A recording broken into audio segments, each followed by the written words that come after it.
അച്ഛനെ വന്ദനം.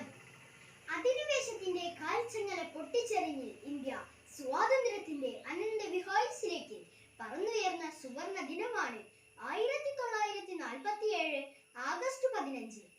വിദേശി ശക്തികളുടെ കരങ്ങളിൽ ശ്വാസം മുട്ടിക്കഴിഞ്ഞ ഭാരതം സ്വാതന്ത്ര്യത്തിന്റെ അമൃത് നുകർന്ന മഹത്തായ സുദിനം. ആഗസ്റ്റ് 15 ഇന്ത്യക്കാരുടെ പുനർജന്മത്തിന്റെ ദിനമായിരുന്നു. ആ പുണ്യദിനം നാം ഓർക്കുകയും ആഘോഷിക്കുകയും ചെയ്യുമ്പോൾ ഭാരതത്തോടുള്ള കൂറും സ്നേഹവും പ്രകടമാകുന്നു. സ്വാതന്ത്ര്യത്തിന്റെ വിലയും അസ്വാതന്ത്ര്യത്തിന്റെ പീഡനങ്ങളും അറിഞ്ഞ ഭാരതത്തിന്റെ പിന്നിട്ട നാളുകൾ ഭാവി തലമുറയിൽ കൊളുത്തി വെക്കുന്നത് പാരതന്ത്ര്യ മാനികൾക്ക് മൃതിയേക്കാൾ ഭയാനകം എന്ന ആശാന്റെ വാക്കുകളാണ്. ഒരുപാട് പുണ്യാത്മാക്കളുടെ ജീവത്യാഗത്തിന്റെ ഫലമാണ് നാം നേടിയെടുത്ത സ്വാതന്ത്ര്യം. അത് നമുക്ക് മറക്കാതിരിക്കാം. രാഷ്ട്രപിതാവായ മഹാത്മാഗാന്ധിയുടെയും നേതാജി സുഭാഷ് ചന്ദ്ര ബോസിന്റെയും ജവഹർലാൽ നെഹ്റുവിന്റെയും ഓർമ്മകൾക്ക് മുമ്പിൽ നമുക്ക് പ്രണാമം അർപ്പിക്കാം. 1947 നിന്നും 2024 ഇന്ത്യ ഏറെ വളർന്നു.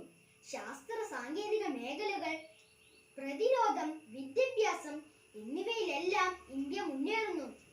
ചാന്ദ്രയാനും മംഗൾയാനും എല്ലാം അവയുടെ നേർക്കാഴ്ചകളാണ്. അഹിംസയിലൂന്നിയ സ്വാതന്ത്ര്യമാണ് നമ്മുടേത്.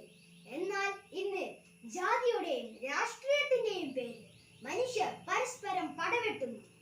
കൊലപാതകങ്ങളും സ്ത്രീധന മരണങ്ങളും തുടർക്കഥയാകുമ്പോൾ യഥാർത്ഥത്തിൽ നമുക്ക് സ്വാതന്ത്ര്യം ലഭിച്ചിട്ടുണ്ടോ എന്ന് നാം സംശയിക്കേണ്ടിയിരിക്കുന്നു.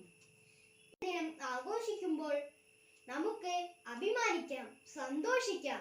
തങ്ങൾക്ക് ലഭിച്ച സ്വാതന്ത്ര്യത്തിന്റെ തട്ടകത്തിൽ ചുവടൂന്നി ഇന്ത്യ പടുത്തുയർത്തിയത് ഒരു ഏകാധിപത്യ സാമ്രാജ്യം അല്ലായിരുന്നു.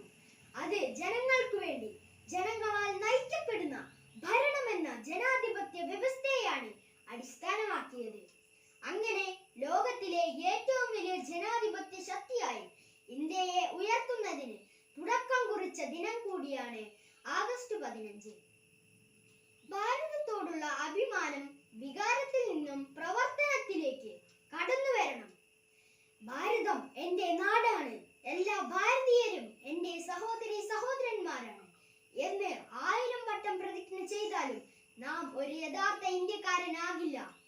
ദേശീയ ഗാനം പാടുമ്പോഴും ദേശീയ പതാക ഉയർത്തുമ്പോഴും വന്ദേ മാതരത്തിൽ മുഴുകുമ്പോഴും അവയെല്ലാം നമ്മുടെ രാജ്യത്തിനും സമൂഹത്തിനും വേണ്ടി പ്രവർത്തിക്കുവാനുള്ള മന്ത്രധ്വനികളായി മാറണം. നമുക്ക് നല്ല മനുഷ്യരാകാം. കവി പറയും പോലെ, ആണ്ടേക്കൊരിക്കലൊരാഗസ്റ്റ് 15 നരുമയായി നുണയേണ്ട മധുരമോ ഭാരതം. അല്ല,